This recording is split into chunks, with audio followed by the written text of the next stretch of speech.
about almost a year ago now, I counted down my top 50 fights of all time from 105 to 130 pounds in boxing.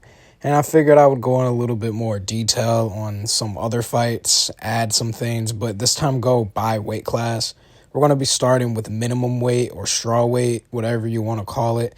This is the smallest weight class. These are going to be guys that are absolutely tiny, but they're also probably the fastest boxers you'll ever see. So without further ado, let's get into the list.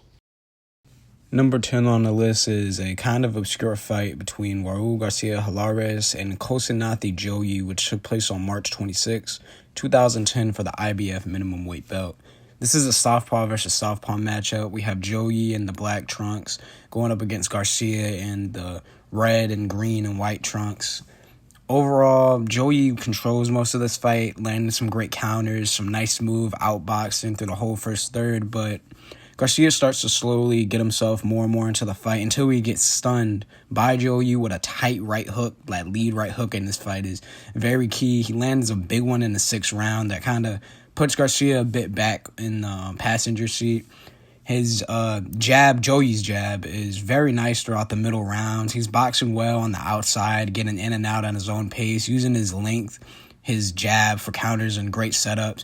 But Garcia is always giving him different problems to deal with. It's very much a case of Joyi having to solve different issues that's coming at him. Great showcase for outboxing that anybody should go and watch. Number 9 is a showcase for who, in my opinion, might be the most technically proficient boxer of all time.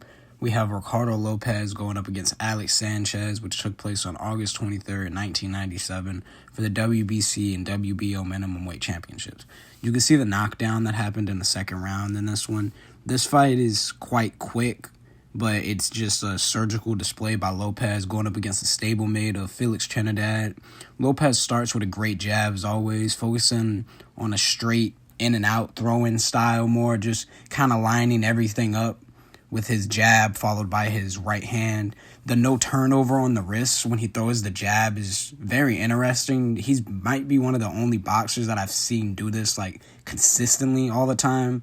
And I think more people should really pick that up. There's guys that do it every now and again, but it's really Ricardo Lopez's staple, in my opinion. He has great footwork and balance on the outside, just picking Alex Sanchez apart.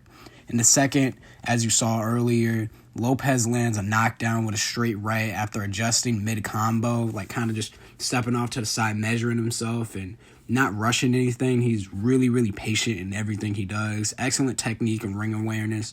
He opens the third by landing his signature uppercut.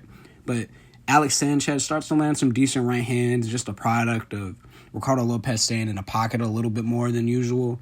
But Lopez locks in, gets more on the defense in the 4th, and then finishes by the 5th pretty easily. Ricardo Lopez is one of the greatest boxers of all time, and this is a great showcase to prove that. For number 8, we're going to Japan with Kazuto Yoka in the zebra print trunks taking on Akira Yaegashi in the white trunks with the black waistband. This fight took place on June 20th, 2012 for the WBA and WBC minimum weight championships. The story of this whole entire contest is Akira Yaegashi trying to put his foot on the gas and be a pressure fighter going up against Kazuto Yoka, who's more of an outboxer, but they kind of switch places throughout this fight as we kind of go through it and we get deeper and deeper into this war. Akira Yaegashi, he has great pressure early on, but Yoka is landing some great counters from the outside, catching Yaegashi a few times early, creating some big swelling over his left eye. But Yaegashi keeps pressing forward over and over again, but he's walking into some absolute bombs. He's landing great himself, but the swelling he gets throughout this fight starts taking effect over time, and Yaegashi eventually has both of his eyes basically closed, but he's still fighting, an absolute warrior. Great showcase of toughness. I'm not going to spoil this one. This is a must-watch for anybody that is really into the Japanese boxing scene. Definitely check it out. Alrighty, number 7 on the list is Ricardo Lopez versus Hideyuki Ohashi from October 25th, 1990 for the WBC minimum weight championship. We have Ricardo Lopez in the white trunks here, a lot younger than the fight that we went over previously, going up against Hideyuki Ohashi, who you'll see later on the list, who is always down for a great fight, and this is no different. Ricardo Lopez is measuring early on, lots of great footwork and feints, that perfect jab setup that I went over earlier. But Hadayuki lands some sneaky shots throughout this fight, especially early on, but Lopez proves to be a bit too much, landing a great knockdown in the fourth with a feint into a straight right hand. He lands the same exact combo to get another knockdown in the fifth, and then ends up finishing it and just overall being too much for the less skilled Ohashi. Alrighty, at number 6, we have a really deep cut coming from the early days of the weight class with Pretty Boy Lucas in the blue trunks going up against Samuth Sithnarupol. I probably said that wrong, but he's the guy in the yellow trunks.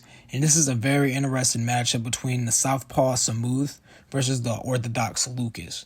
Lucas stunned Samuth early with a right hand to really get this fight going, but Samuth begins to have his own success as a very pure counterpuncher through the second round. He really is waiting for Lucas to make mistakes, and that proves to be a pretty good strategy that he has going forward. Lucas attempts to get himself back into the fight with some good body work, but it's a bit too one-dimensional, a bit easy to be seen through by Samuth, who has some amazing slips and counters going through the whole first half of this fight, and some great work with his lead right hand.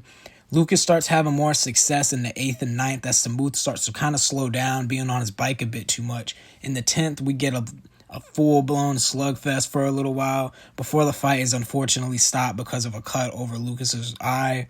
It's a good fight, very interesting style mismatch between these two. It's good boxing, some great obscure stuff that I think anybody should go check out. Alrighty, we're going to keep it nice and obscure with number 5 being Manny Melchor versus Sithnarupol Vorapin, which took place on December 10th, 1992 for the IBF Minimumweight Championship.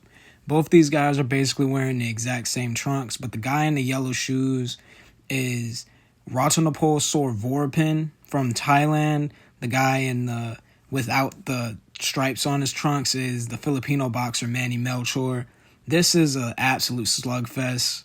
It starts kind of slow, but once these guys get going, they do not understand the concept of slowing down. The crowd in this fight is absolutely crazy. I don't know if it's just the way it was recorded or if the crowds over there are just like that, especially back in the day, but this is a fun one just almost for the crowd entirely. Definitely a must-watch. Up next at number 4, presented in an absolutely thrilling 240p, we have Francisco Rodriguez Jr. versus Katsunari Takayama. This is really bad quality, but it's what I have to work with, so we're going to use it. This took place on August 9th, 2014 for the WBO and IBF Minimumweight Championships. The output in this one is crazy from the get-go. Rodriguez is in the white trunks and Takayama is in the gray trunks.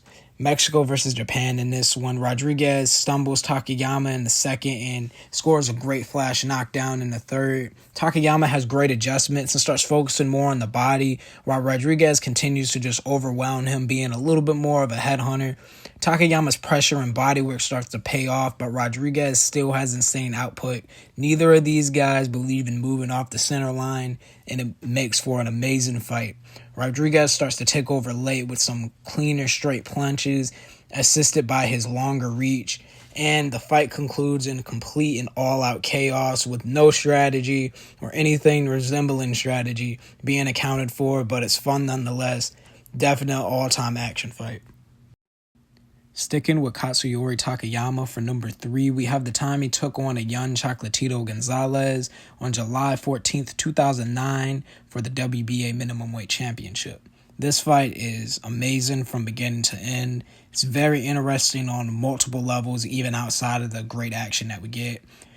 Chocolatito in the blue trunks is obviously going to be chasing Takayama. If you know anything about Chocolatito, you know he is a force in nature when it comes to combo punching. And this is him in a very raw form, and he adapts and evolves almost on the fly throughout this fight. It's actually really amazing to watch how he goes from not being able to catch Takayama to just cutting him off in some of the most violent ways you'll ever see. The shots he lands late into this fight are absolutely brutal.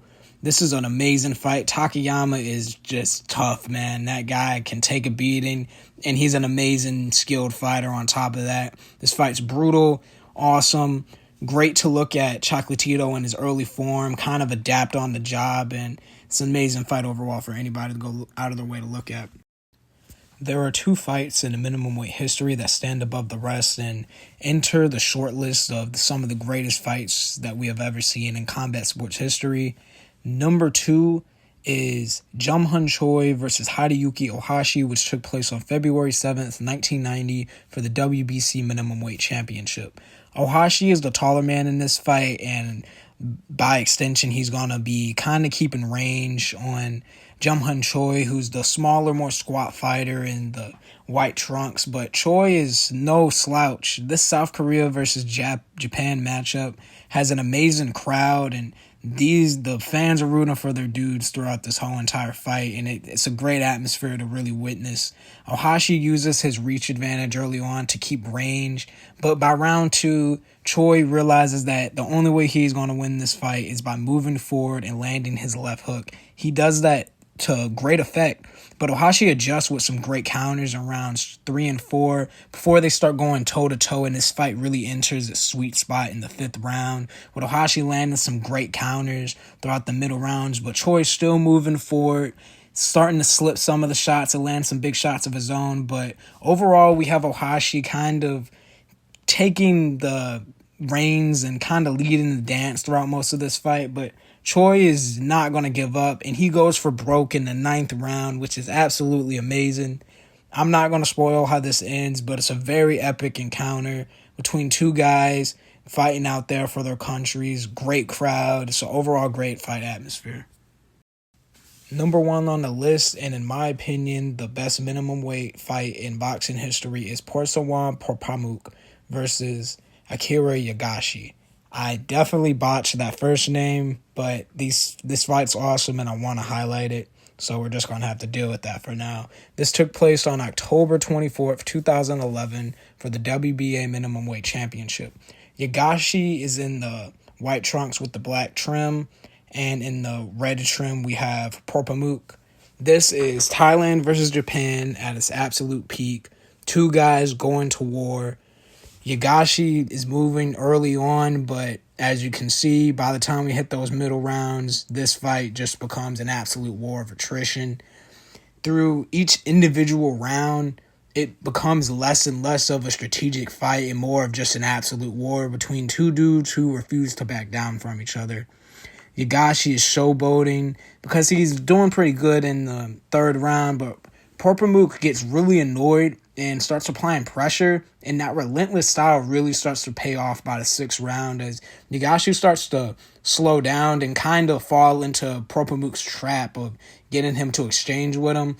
By the 7th round, we're in a full-blown war with Yaegashi getting the better of exchanges with his lead hooks and straights, but Porpramook never being too far behind him and just keeping up with him and making the fight an absolute drag to partake in. The 8th just gets even more insane as these 2 guys are just exchanging bombs on each other. Porpramook gets completely buckled and almost dropped by Yaegashi, just throwing these repeated straight right hands, and the fight just keeps devolving and evolving simultaneously. We're in just absolute war territory at this point. It's truly one of the all-time great fights, and even though it takes place in a weight class that not a lot of people watch, it needs to be seen by more boxing fans. That concludes my list on the top 10 minimum weight fights in boxing history. I might continue to make more of these going up the weight classes, 108, 112, 115, and so on, highlighting a lot of the great boxing in these smaller weight classes, because this is where the absolute warriors are. Thank you for watching.